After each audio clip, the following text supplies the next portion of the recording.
always on the go, but the day just won't be one without your Hollywood fix. Let Golden State Media Concepts Entertainment Podcast take care of that. An all-inclusive look of pop culture.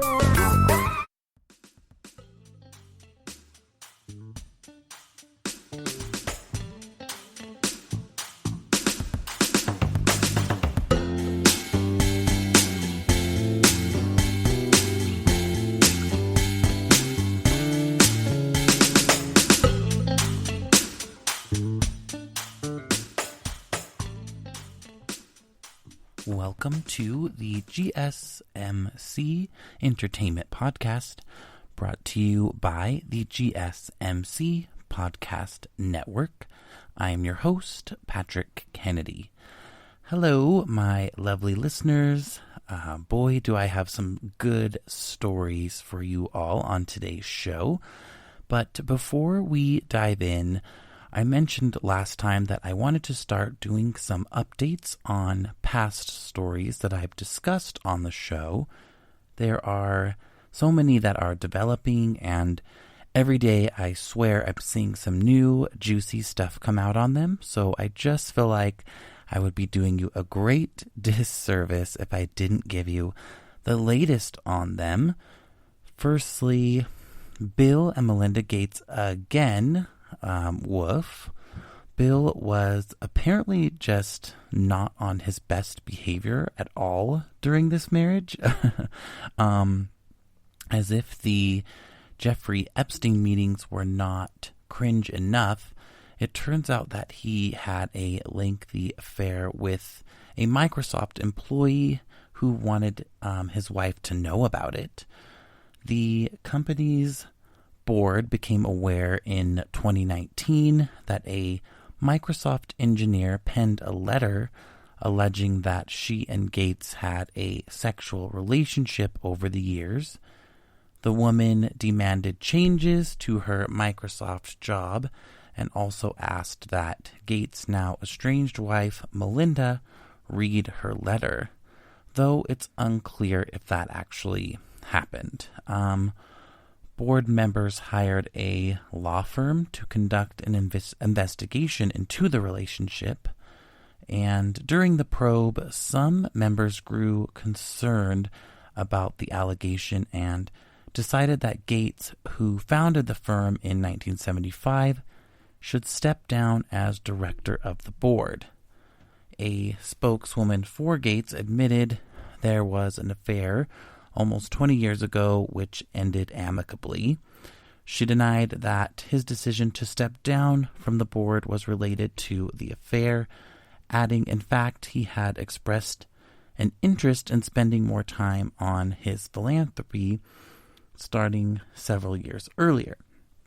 So, more reasoning behind their divorce announcement earlier this month. Our next update involves something I talked about on my last episode as well. Travis Barker and Kourtney Kardashian's relationship timeline and his ex-wife making a couple of shady comments about the two.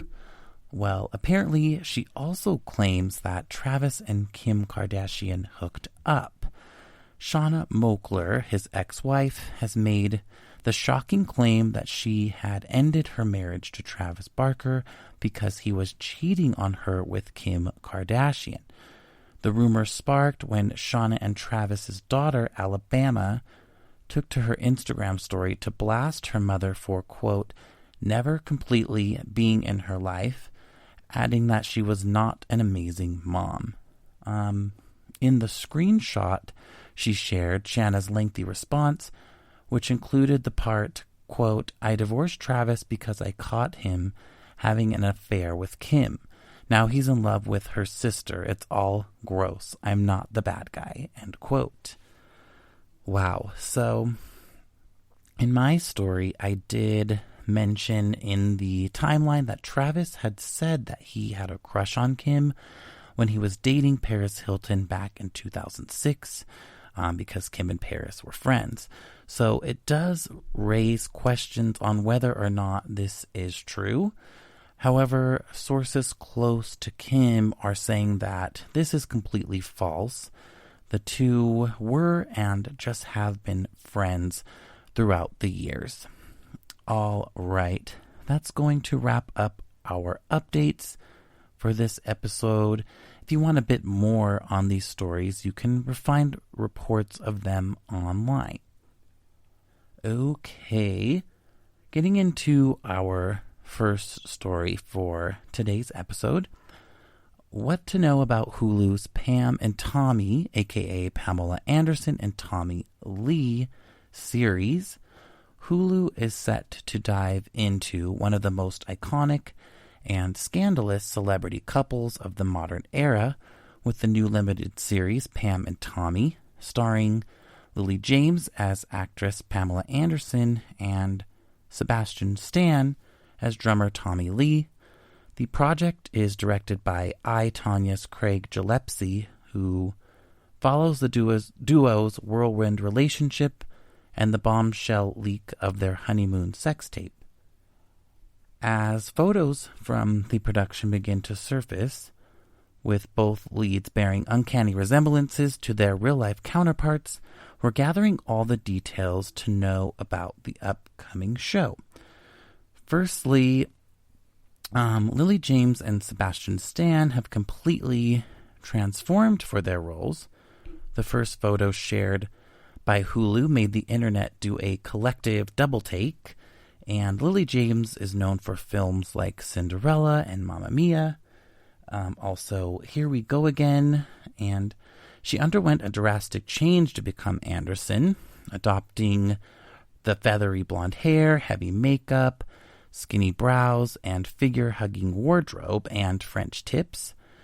And to become the Motley Crue drummer, Sebastian Stan, who plays the Winter Soldier in the Avengers franchise, had an equally dramatic makeover that involved heavy tattoos, piercings, chunky jewelry, a goatee, and eye makeup. In another testament to Pam and Tommy, hair and makeup crew, James was spotted channeling, Anderson's signature Baywatch look in a red swimsuit on the beach while filming. Seth Rogen is also in the cast, and he plays the man who stole Anderson and Lee's sex tape. He is also an executive on the series. And if you haven't seen, he also made quite the transformation by shaving his beard and looks completely unrecognizable in the photos. And you can see all of these photos online, so I do recommend popping over and taking a look. There is no release date yet for the series, but we do know that the 8-episode series will debut on Hulu, and that production just began not long ago, so we're still awaiting the premiere details. The focus will be on the couple's relationship.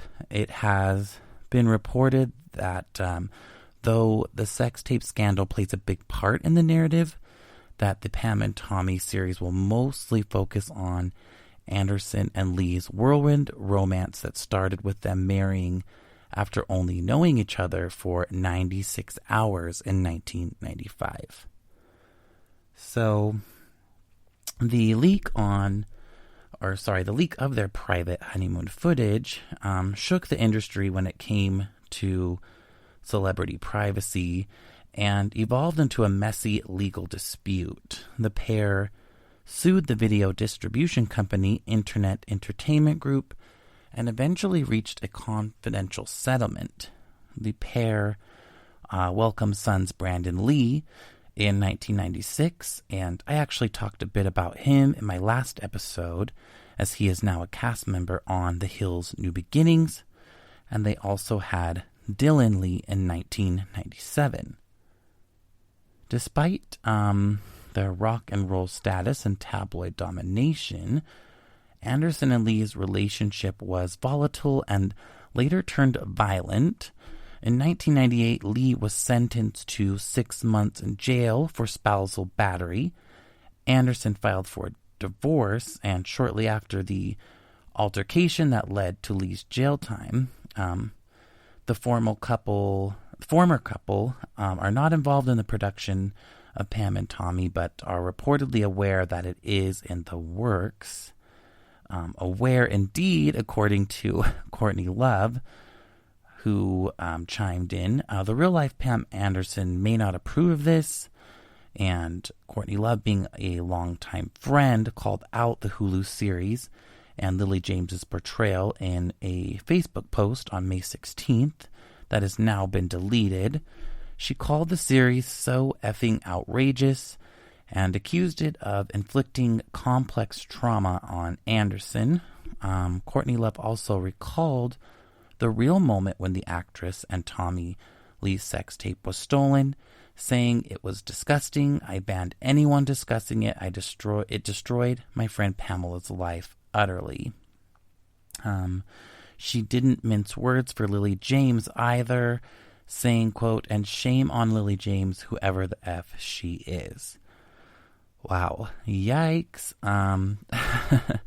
Anderson apparently also weighed in on this, and it's caused some concern in fans as well. Pamela Anderson is said to have slammed the miniseries as a cheap knockoff. She also went as far as saying she didn't know who the actors portraying Tommy and her were. As for the fans, they are realizing that this series might be problematic. I'm going to read a few tweets from the fans.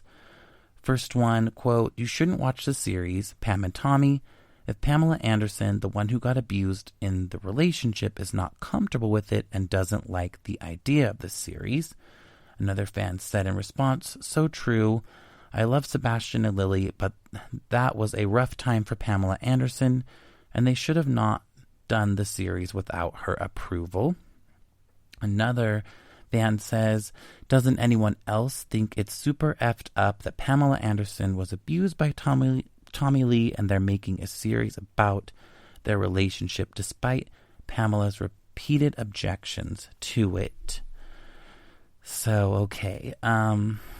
This certainly makes sense why fans would be upset when you take a deeper look into their relationship and think about the fact that Tommy did abuse her and that this sex tape likely was traumatic for Pamela, and the fact that they have children together who I'm sure are aware this is being made. It is a bit messed up. It does feel a bit like they are glorifying what happened or reopening wounds. I am, however, very intrigued to see this series. I hate to say it, but I am. I can't lie. Again, there is no release date just yet for the show. However, I'm sure I will be updating on it in the future. Okay. That is going to wrap up our first segment on today's episode. We are going to take our first break, but please stick around. I will be talking about American Idol, Selling Sunset, and Patrick's pop culture pick, Ariana Grande Ties the Knot. Stick around. Want to find out what movies to go see? Then check out the GSMC Movie Podcast. It's your ticket to the latest movies, whether it's a new blockbuster event, romantic, comedy, or action flick. This show has got it all covered. They talk some what to go see now. Don't bother. What's hot on Netflix and everything in between. That's gsmcpodcast.com/movie-podcast. When it's all about the movies, it has to be this new show. Don't forget to like them on Facebook and follow them on Twitter. Visit gsmcpodcast.com for more info.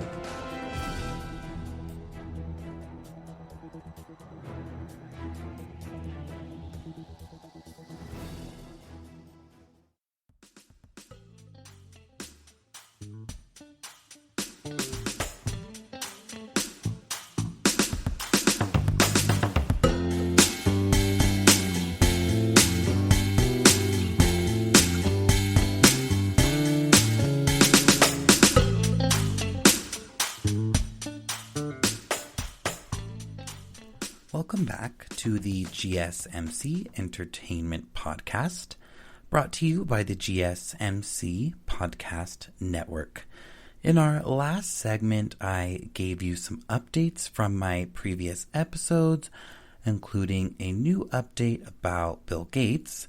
Apparently, he had a long-standing affair with a Microsoft employee that Melinda found out about. And if you remember, I also updated you on something else Bill had done that she found out about, which was the meetings with Jeffrey Epstein.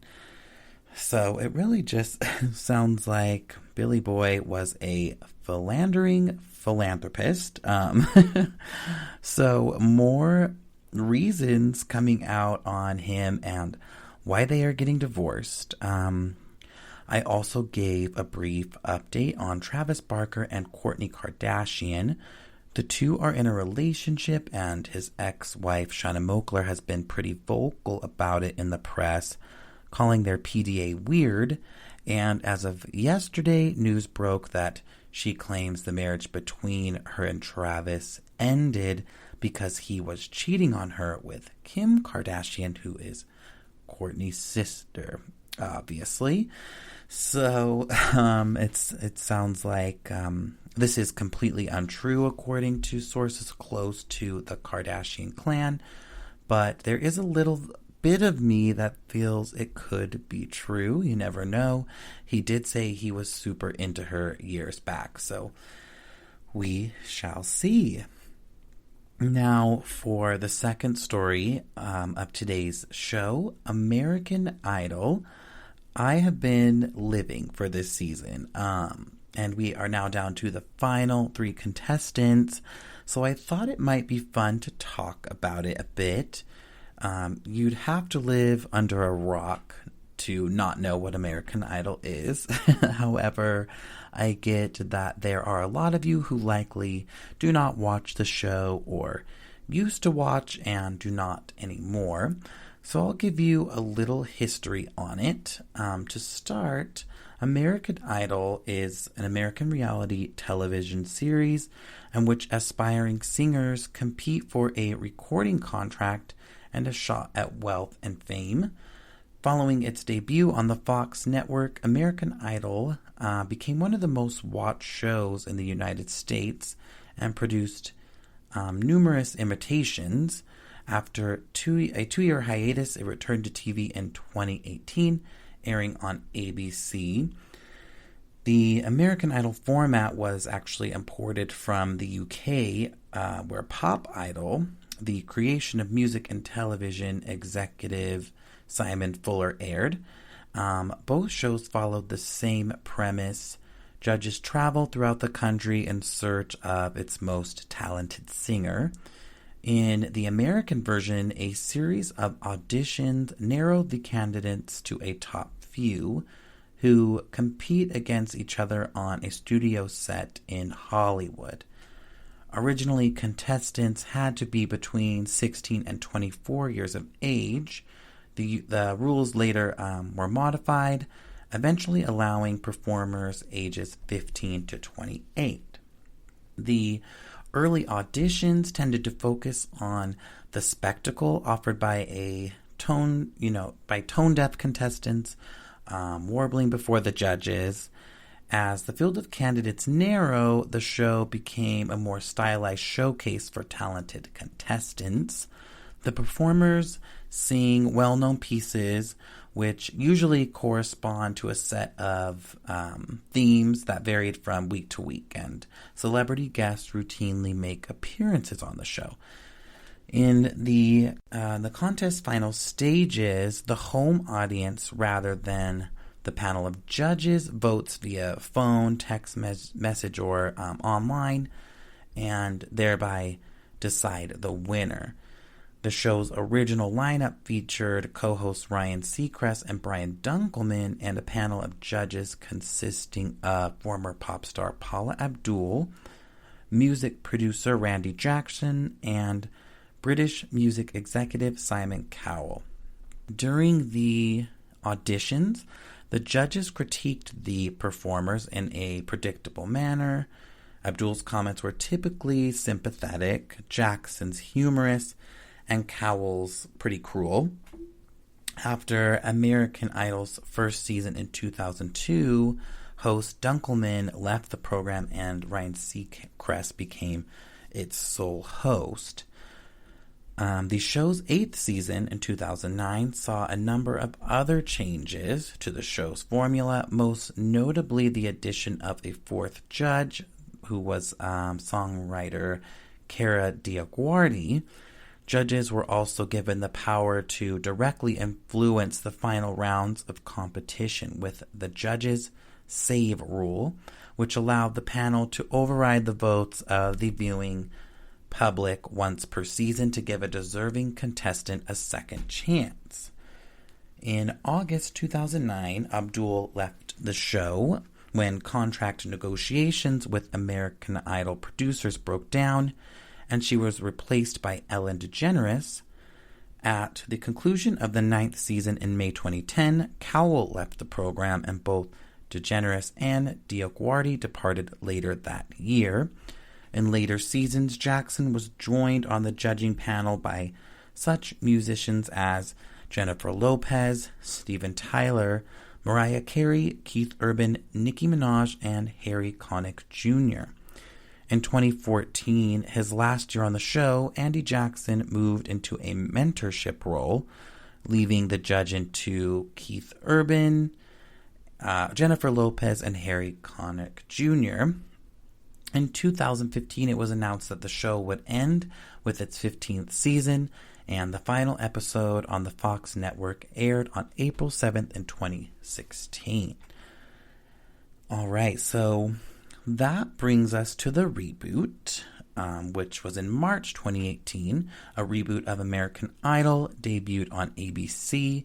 The judges are Lionel Richie, Katy Perry, and Luke Bryan, and Ryan Seacrest returned as the host. Okay, so I was in high school when this show aired, and I was obsessed with it. I would say I watched it pretty religiously for about 5 years, and then it kind of turned into here and there, and then it just stopped altogether. In my opinion, it got too mean, and it felt like it became more about the auditions and the judges kind of making fun of people, some of which who were clearly not well, I guess you could say. So that was a big reason I just kind of stopped watching. However, one hungover Sunday, me and my friend Haley, shout out to Haley, we were hanging out, or recovering rather, and she asked if I had seen this latest season, to which I'm sure I gave her a surprised look or response, like, this show is still on type thing. And she assured me that it was good and insisted we watch it. So I'm so glad that we did. Firstly, the audition process was so much different. While there were a couple of people who were a little kooky or weird, the judges didn't make fun of them by any means and gave, sweet comments or constructive criticism. It definitely focuses more on the real talent, which has been off the charts this season. I cried probably 6 times per episode during the first few. The stories of the contestants, their backstories added with, their beautiful voices and talent is enough to make the toughest person a sap, seriously. I know I sound super cheesy right now, but I promise you this is a season worth the watch. A bit of a spoiler ahead if you haven't seen the latest episode or if you are wanting to watch this season, just FYI. So as of Sunday, we do have our final 3 contestants. I was pretty bummed every week when someone would have to go because they were all so good, as I mentioned. But I am happy with the final 3. And if I had to pick a favorite, it would be between Willie and Grace, with a little more favoritism on Willie. There were a couple of surprises as well this season with 2 of the contestants who suddenly were gone from the show. The first one being Utah native Wyatt Pike. The reason behind Pike's exit is a bit foggy, and according to a source, Wyatt could not continue due to personal reasons. While the reason behind his exit is a bit unclear, Wyatt's audition segment did reveal that the singer had experienced bouts of anxiety in the past related to some of his younger sister's mental health issues. Wyatt even performed a special original song titled Best for You about his sister for the audition. He does seem to be doing well according to his Instagram posts. So that is good. I did like him, and he's a fellow Utahn, so I was kind of rooting for him. But as someone who also has anxiety, I can totally see that being a reason, and you got to do what's best for you. So the second contestant's departure reason was not as mysterious. Caleb Kennedy departed from the show after a controversial video of him surfaced on his social media. Host Ryan Seacrest barely touched on Kennedy's absence on air, saying at the top of the show that the high school student will not be continuing in the competition despite making the top 5. In a Snapchat post, Kennedy appeared beside someone wearing what seemed to be a Ku Klux Klan hood.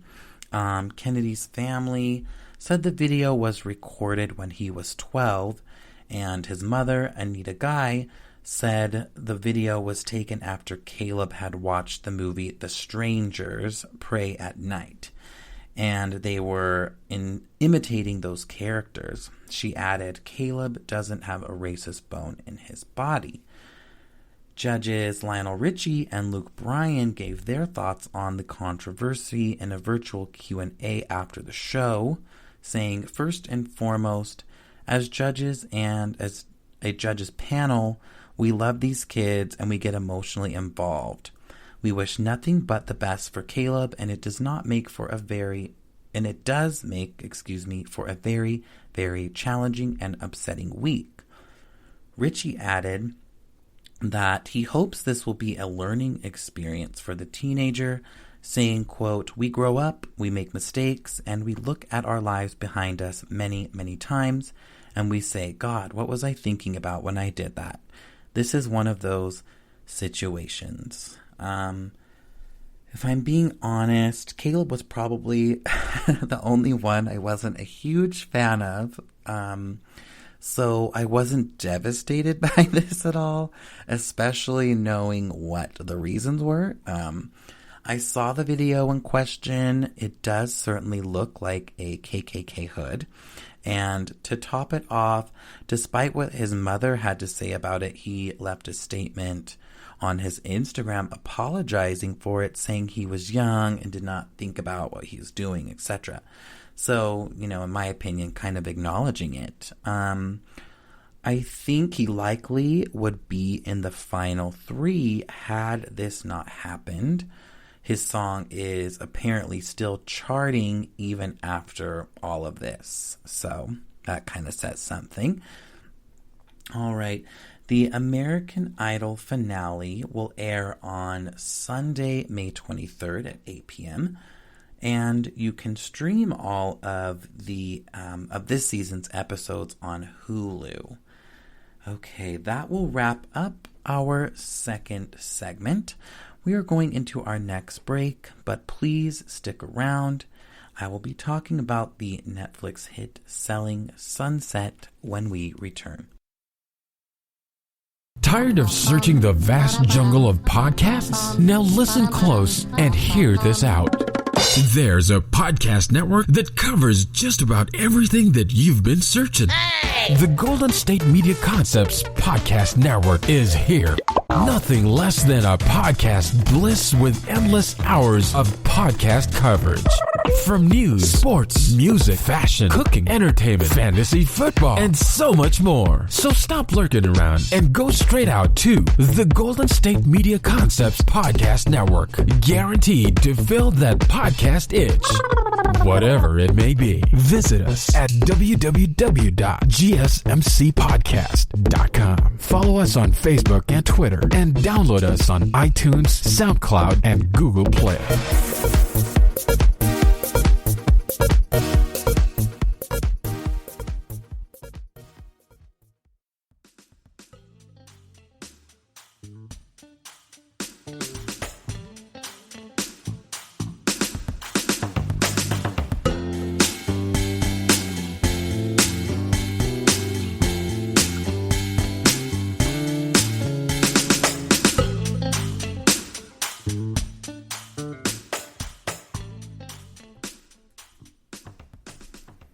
Okay, we are back. GSMC Entertainment Podcast, brought to you by the GSMC Podcast Network.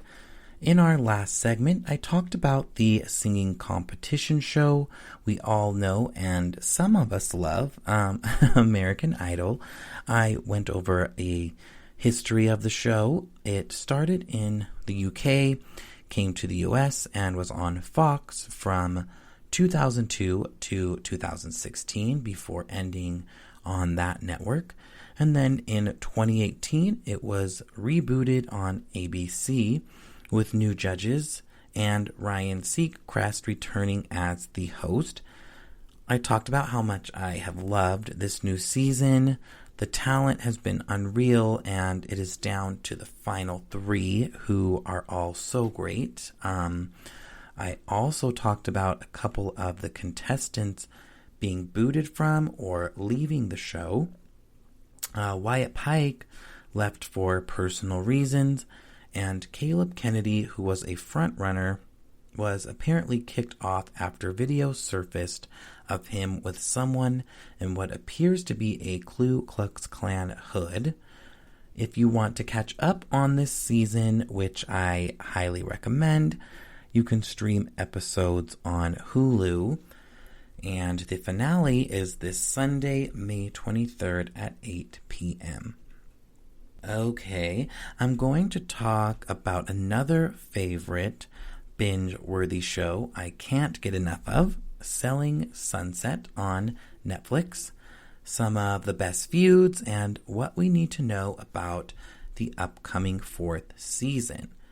For those of you who don't know, Selling Sunset is an American reality television series on Netflix, created by Adam DeVello. The series revolves around the Oppenheim Group, a high-end real estate brokerage firm in Los Angeles, and follows a group of agents as they navigate their personal and professional lives. The cast of Netflix's Selling Sunset isn't afraid to speak their minds, both on and off screen, no matter whose feelings might get hurt. The reality series made its debut in March of 2019 and has quickly become a fan favorite during its 3 seasons. The series follows Chriselle Staus, Christine Quinn, Heather Ray Young, Maya Vander, Mary Fitzgerald, Davina Portraits, and Amanda Smith as they take on the challenges of selling some of Hollywood's most impressive homes for Jason and Brett Oppenheim. So one of the clashes we see on the show probably would be considered the biggest one is between Christine and Chriselle. When they aren't raking in the dough, the Oppenheim Group realtors can't help but let their personal drama take over the spotlight.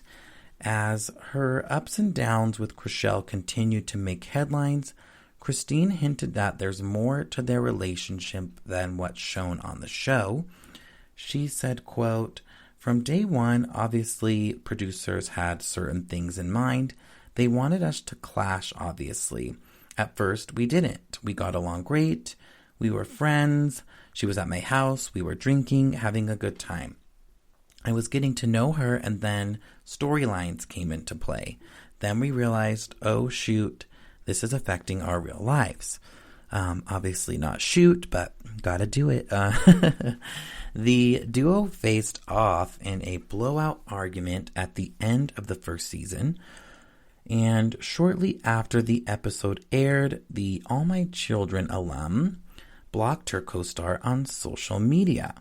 Tensions between the women grew even stronger following Chrishell's 2019 divorce from actor Justin Hartley. Though they've tried to mend fences, the Kentucky native is at peace with the current state of their relationship, saying, quote, "I feel like in the beginning there was a lot of me striving for acceptance and striving to fit in." And Chrishell said this in a statement. "At a certain point, you have to realize it's just not going to work, and it's going to take away from my own happiness in trying to please her." So not only has the cast members' drama with each other followed them off screen, but they've also sparked feuds with celebrities like Chrissy Teigen and Heather's fiance Tarek El Moussa and Mary's husband Roman Bonnet. They've all also found themselves implicated in the fallout of the show. From the minute Chrishell arrived at the Oppenheim group in the first season, Christine had her doubts about the former soap star. While they tried to put their differences aside and coexist in the workplace, they couldn't quite see eye to eye. During an August 2020 episode of the Brandi Glanville Unfiltered podcast, Christine alleged that the producers obviously wanted her and Chrishell to clash. Their feud continued through the third season when Chrishell's divorce from Justin Hartley, who you might know from the show This Is Us, became a major part of the plot. Christine claimed that she plays victim, and Chrishell snapped back saying, quote, "I am a victor of many things and thriving. I can't wait for you to get there so you can stop with this nonsense." She wrote that on her Instagram in August of 2020. Christine does not only have issues with Chrishell, she's also had beef with Mary. The co-workers started off the series as the best of friends, but their relationship eventually took a turn when Mary grew closer to Chrishell. When Mary celebrated 2 different bachelorette parties before marrying Roman in season 2, she also extended an invitation. She only extended an invitation to Christine for one of the celebrations, further causing a rift between them. Mary said in a statement, "I haven't spoken to her in quite a while. I just try to keep my distance. She hasn't been in the office, and I don't really reach out or pay much attention to some of the things she's saying and doing. I try not to anyway." As the group headed into season 4, the divide between Christine and several of her co-stars was clear.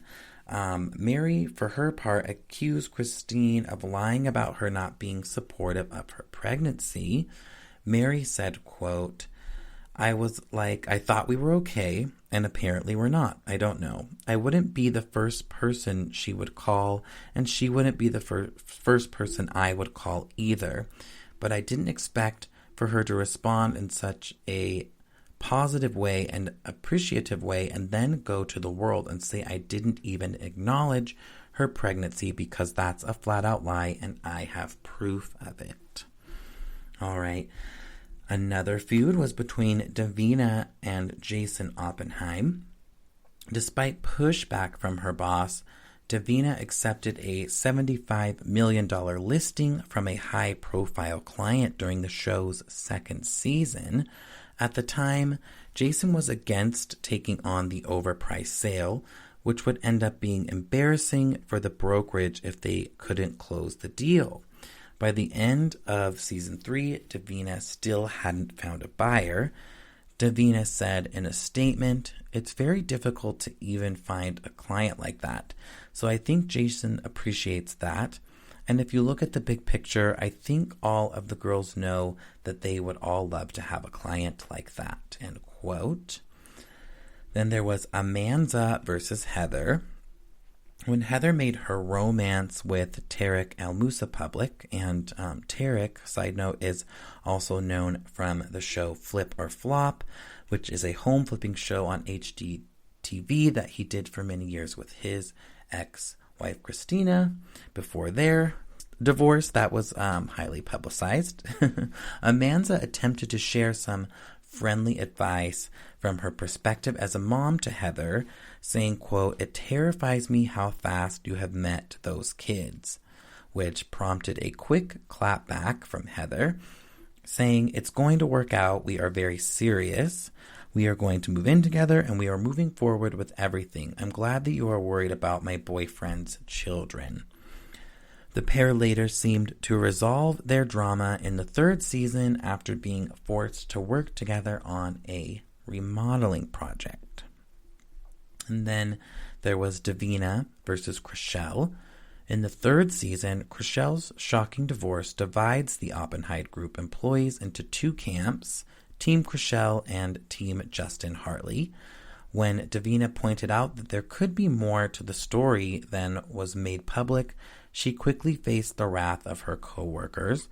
Davina stated, "The only thing that the viewers end up seeing is what I said, but ultimately I was coming from a very neutral position, and Chrishell and I are not super close. That doesn't mean that I don't support her or that we're not friendly, but we're just not best friends. So I had no information. I really don't know that much about her or their relationship."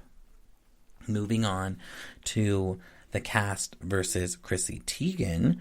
While binge watching the reality show in August 2020, Chrissy Teigen teased via Twitter that she was uncertain of the Selling Sunset's cast's real estate credentials. She said, quote, "I look at LA real estate a lot and have never seen any of these people, LOL." In response to that, Heather said, quote, "She obviously has heard of us at this point, so I don't know where she's been hiding, perhaps under a rock. We all are very active real estate agents and are very, very busy at the moment." Chrissy always seems to be involved in some sort of Twitter mess, this being light, to be honest, so no surprise here. Then there was Heather and Tarek versus Christine. Heather's relationship with the HGTV personality became a central focus of season 3, and Christine couldn't help but get a few digs in. While speaking with a source in July of 2020, she joked about the couple's interesting dynamic, even going as far as to compare them to Heidi Montag and Spencer Pratt from The Hills, saying, quote, "I call them Spidey all the time because it's like articles all the time talking about baking cookies, watching movies. It's ridiculous. So, you're going to see the girls and I just get so tired of it." 4 months later, Tarek fired back saying, "Christine has a big mouth. She says some crappy things about us. We're not really interested in dealing with her nonsense." Finally, the drama never ends. Sorry about that, but not sorry. It's really keeps the show interesting and keeps me watching for sure. So moving along into more drama, there was also Davina again, who kind of stays in all of these instances that I've gone over, it seems. Davina is kind of like Christine's little shadow, kind of villain number 2. She kind of drove me nuts.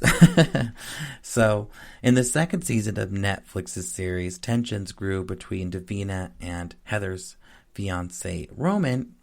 Mary's fiance Roman. It started after the realtor poked fun at the fact that Roman proposed to Mary with a faux diamond ring. The snarky comment made Roman not want to invite Davina to his and Mary's wedding.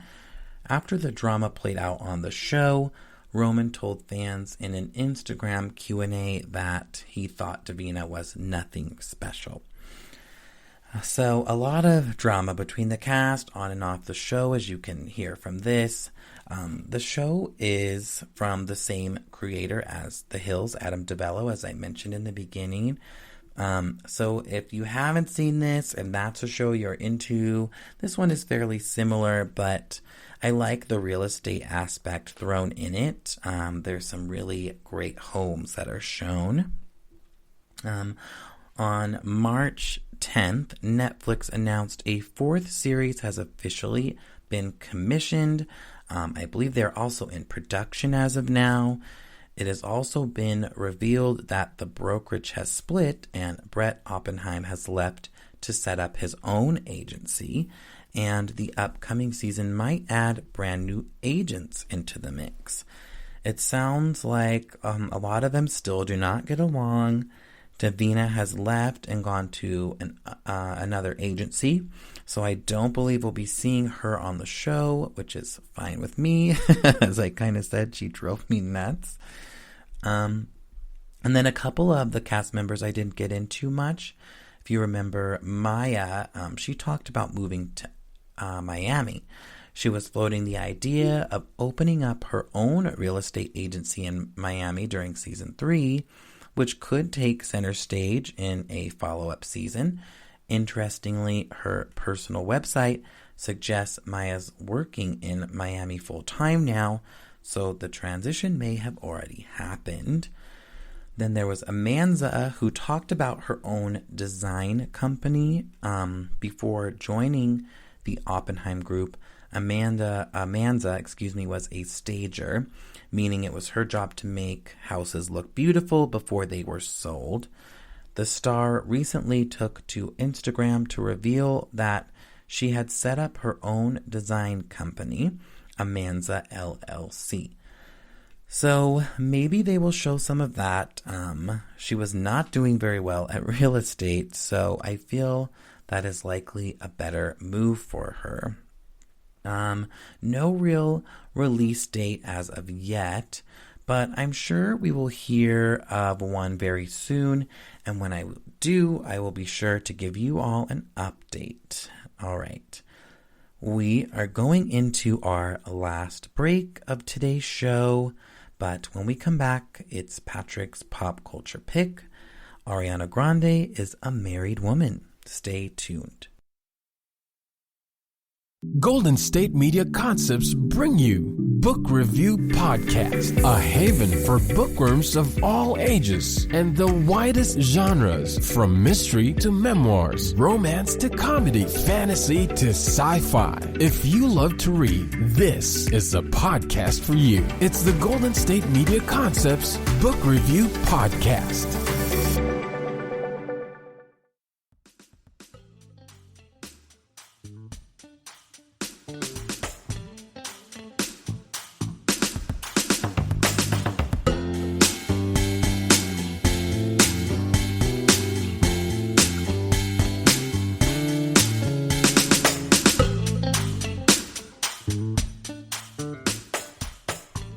Welcome back to the final segment of the GSMC Entertainment Podcast, brought to you by the GSMC Podcast Network.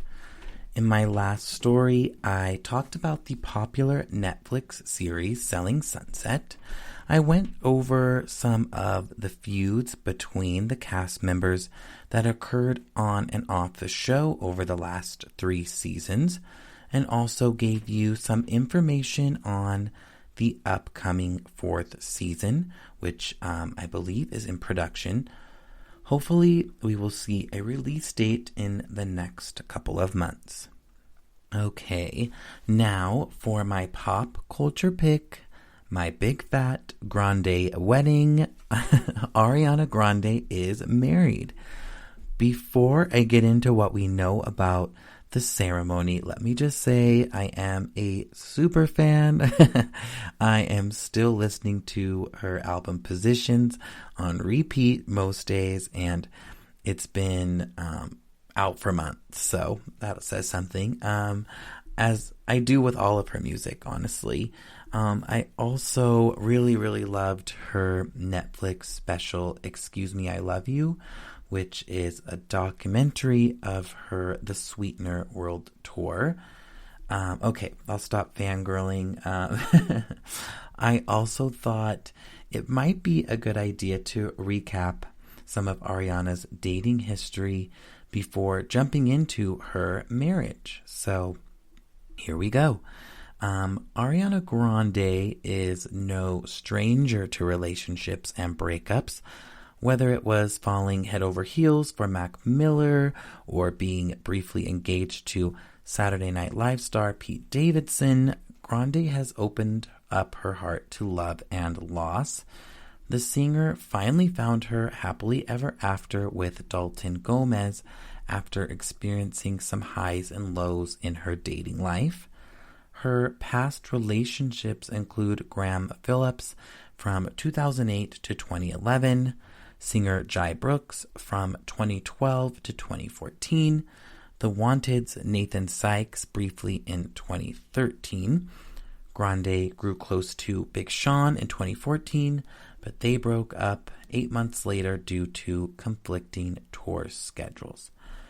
So let's start with Graham Phillips. The Good Wife alum met Grande, 15 at the time, while they were both starring on Broadway in 13 the musical. The pair, who wrote a song called Stick Around, dated between 2008 and 2011. Then there's Jai Brooks.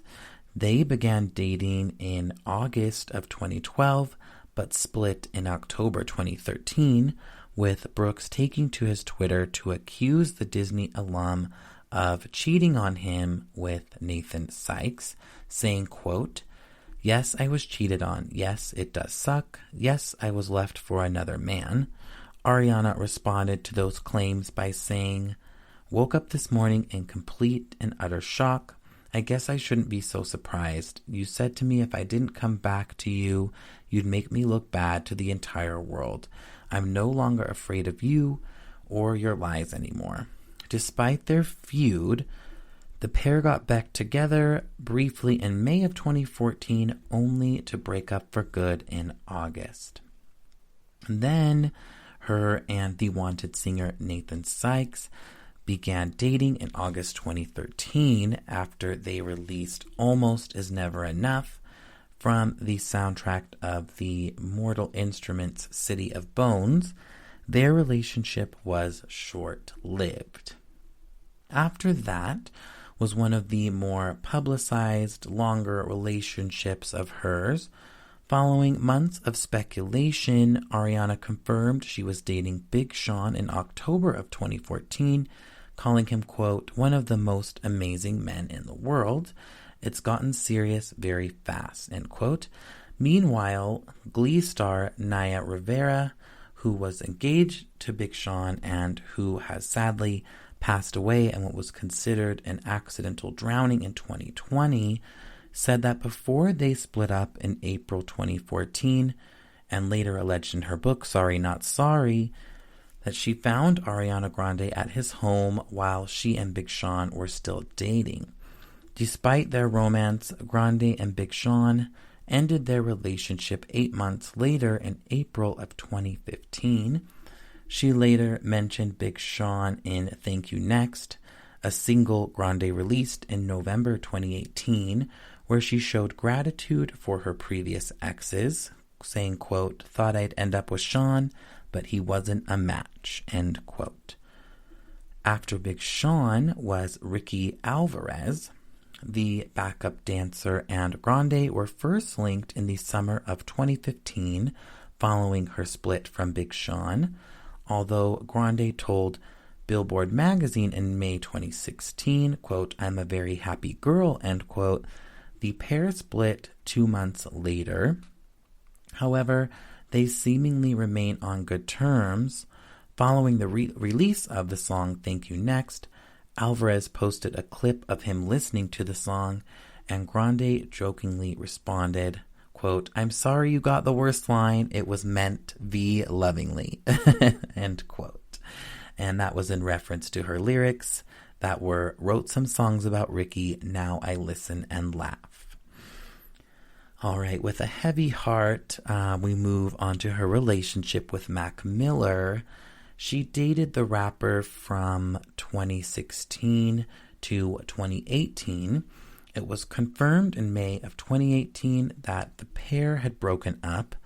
A few days later, Grande opened up about their split on Instagram, alongside a photo of the former Flames cuddling, which she captioned, quote, "I respect and adore him endlessly and am grateful to have him in my life in any form, at all times, regardless of how our relationship changes or what the universe holds for each of us," end quote. Miller shared his perspective in July, saying, "I was in love with somebody. We were together for 2 years. We worked through good times, bad times, stress, and everything else. And then it came to an end and we both moved on. And it's that simple." Following the September 2018 death of Mac Miller due to mixed drug toxicity, Grande wrote a touching tribute to him on Instagram, saying, "I adored you from the day I met you when I was 19, and I always will." Grande also paid tribute to her ex in her song "Thank You Next," singing, "Wish I could say thank you to Malcolm because he was an angel." From there was good old Butthole Eyes, Pete Davidson. The Saturday Night Live star and Grande embarked on a whirlwind romance in 2018, following their respective splits from Cassie David and Mac Miller. Davidson announced on Instagram in May of 2018 that they were dating, sharing a photo of the couple posing in Harry Potter outfits, which he captioned, "The Chamber of Secrets has been opened." It was also revealed that the comedian and Grande had gotten engaged a month later, with Davidson proposing with a $93,000 diamond ring. He later told Jimmy Fallon of their plans to wed, saying, quote, "I feel like I won a contest. So sick, it's effing lit," end quote. The pair spent the summer flaunting their romance, which included adopting a pig and moving in together in a luxury condo in New York City's Chelsea neighborhood. However, it was confirmed in 2018 that they had broken up, with a source saying, quote, "They realized it happened too quick and too early," end quote. Davidson spoke out about their split during Saturday Night Live's Weekend Update segment on November 3rd, saying, quote, "I know some of you are curious about the breakup, but the truth is it's nobody's business, and sometimes things just don't work out, and that's okay. She's a wonderful, strong person, and I genuinely wish her all the happiness in the world." Grande, for her part, saying that she was so thankful for Davidson in Thank You Next. Then there was Mikey Foster, Grande and the Social House member who opened her Sweetener World Tour, caught the attention of fans in early August 2019 when they made out in their collaborative Boyfriend music video. Shortly after, they spent 2 consecutive nights hanging out with friends at Sienna Tavern in Chicago. And sources say Ariana and Mikey were holding hands at one point while they were there. It was then confirmed in February 2020 that they had been dating since June. So this leads us to her now husband, Dalton Gomez. The singer sparked relationship rumors with the real estate agent in February of 2020 after they were spotted kissing during a night out with friends. A source said that the pair met when he was hired to help her find a house to buy before the COVID-19 pandemic hit. She didn't confirm their romance until May, when the pair slow danced in Grande and Justin Bieber's Stuck With You music video. A source also said that, quote, he is the type of guy she has been looking for. He's very protective of her, will go out of his way for her, and does little things that are chivalrous. Dalton will go above and beyond to meet her needs, end quote. The singer announced their engagement in December 2020, showing off her diamond and pearl engagement ring on Instagram and capturing it forever and then some. Excuse me. A source said Ariana is beyond excited. She has really enjoyed getting to know and falling in love with Dalton out of the spotlight, something she didn't get to do in her past relationships. They are so in love and committed to spend the rest of their lives together. And that leads us to this last weekend when Ariana and Dalton had a backyard wedding at her Montecito house. The couple was surrounded by hundreds of white flowers when they wed in her backyard. It was said to be beautiful but not over the top, and that Ari wanted it to be simplistic and tasteful. All they cared about was having family there and to be able to enjoy the special moment together. It was also reported there were less than 20 people at the wedding, and that there was no real ceremony, just an intimate vow exchange. Not a lot is known yet about what happened during the wedding, but it is said that there was a dinner where each of Grande and Gomez's family members made a special toast to the newlyweds, and that it was an emotional day. So cute. I'm so happy for her. I hope they are happy together. As we went over, she's had, kind of a rocky dating history. So here's to hoping this one works out and that it brings on some new music. I selfishly need that. Okay, that will conclude today's episode. I hope you enjoyed these stories, and I will have more for you in a few short days. Thank you for listening to the GSMC Entertainment Podcast, brought to you by the GSMC Podcast Network. I would like to ask that you please remember to subscribe to the show and write a nice review. That really helps us. Also, if you can please follow us on Facebook, Twitter, and Instagram. Thank you. You've been listening to the Golden State Media Concepts Entertainment Podcast, part of the Golden State Media Concepts Podcast Network. You can find this show and others like it at www.gsmcpodcast.com. Download our podcast on iTunes, Stitcher, SoundCloud, and Google Play. Just type in GSMC to find all the shows from the Golden State Media Concepts Podcast Network. From movies to music, from sports to entertainment, and even weird news. You can also follow us on Twitter and on Facebook. Thank you, and we hope you have enjoyed today's program.